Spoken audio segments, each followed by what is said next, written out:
ករណីបុរសម្នាក់អាយុ42ឆ្នាំគាត់ចុកពោះខ្លាំងនឹងនោមអត់ចេញពេលនោះខ្ញុំក៏បានពិនិត្យគាត់ក៏ឃើញថានៅលើសុបប្រាប់ជូបេរបស់គាត់កន្លែងប្លោកនោមរបស់គាត់គឺតឹងណែនខ្លាំងខ្ញុំឃើញគាត់លេះឡាស់ពេកក៏បានសងនោមឲ្យគាត់ពេលបានធូរនោមគាត់លេងលេះឡាស់មិនចុកដដែលតែគាត់បានរៀងលេងលេះឡាស់ខ្ញុំក៏បានមើលអេកូជូនគាត់ឃើញថាមានឧបសគ្គមួយគឺគ្រោះនៅទំហំ11x12 លីនៅក្នុងប្លោកនោមរបស់គាត់ករណីនេះបើសិនជាគាត់នៅផ្ទះបើគាត់នោមអត់ចេញអាចឲ្យគាត់ដេកនោមបើសិនជាដេកនោមគ្រោះដែលធំហ្នឹងវានឹងធ្លាក់ទៅក្រោមហើយវាលែងស្ទះនៅអាមុខ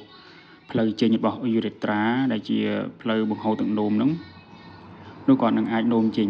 ហើយចាំយើងមកពេទ្យក៏បានពួកពេលហ្នឹងស្ទះចុកខ្លាំងណាស់តបមកខ្ញុំក៏បានបញ្ជូនគាត់ទៅជួបគ្រូពេទ្យជំនាញផ្នែកតម្រង់នោមដើម្បីឲ្យគាត់ជួយ